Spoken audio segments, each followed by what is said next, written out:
Imagine if there was someone or something that could give you an investing structure to follow. I'm talking about the type of thing that does all the number crunching for you and tells you when to invest and how much you should be investing based on the amount you have to invest. Spoiler alert, there is. Are you ready to see it?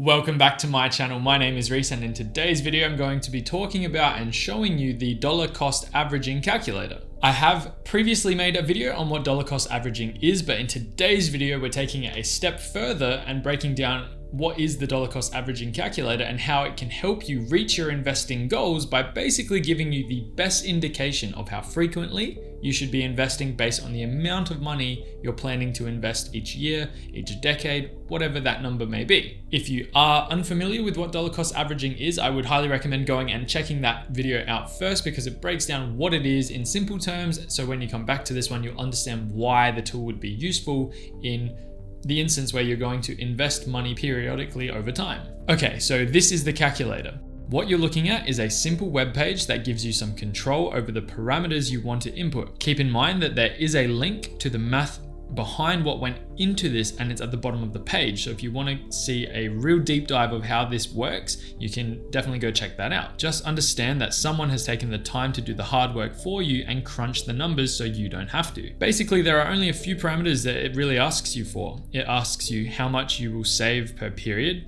as in what is the cash you will have to invest after you pay for all of your bills and expenses.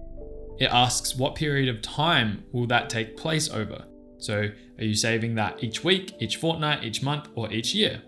I'm going to use $100 per week for the example. It asks for your current cash savings interest rate. So what is your interest rate in your savings accounts? At the time of recording this video, they are below 1% for most of them, which is honestly appalling for anyone trying to save. I'm putting 1% just to keep it simple. It asks you to input your expected average return of investment. Now, after Googling the question, the average return over the past 30 years has been anywhere between 8 and 12%. That's the average. So let's be very conservative and drop that down to 4%, which I think is definitely achievable over a long period of time. And finally, it asks how much is it going to cost you each time you decide to invest your money. I use CommSec, which is an Australian broker. They have quite high fees, roughly amounting to anywhere up to $20 for a small transaction under $10,000. Just note that there are many other suitable alternatives to brokers, such as SelfWealth. But for the example that we're talking about today, let's just keep it at $20 for simplicity. Once the parameters have been input, simply select the calculate button and you will receive a suggested time frame of how often you should be investing. For this example, at the time of using these parameters, it's once every 27 weeks. I have left a link to the calculator and the video that I posted earlier about what dollar cost averaging is in the description below. Check them out if you are someone who's starting to get into investing and trying to learn a little bit more about how to invest, why to invest, how much to invest, how often to invest. This is the type of content that you should be consuming surrounding investing in the stock market. Also keep in mind that you should be revisiting this website to check the current structure that you're following based on your evolving situation. Your plan right now might not be the same as in 10 years. So checking regularly to make sure that the amount you're saving each week, the current climate of the economy, things like that, as they change, make sure that you are still investing at the most appropriate level based on what this calculator is saying.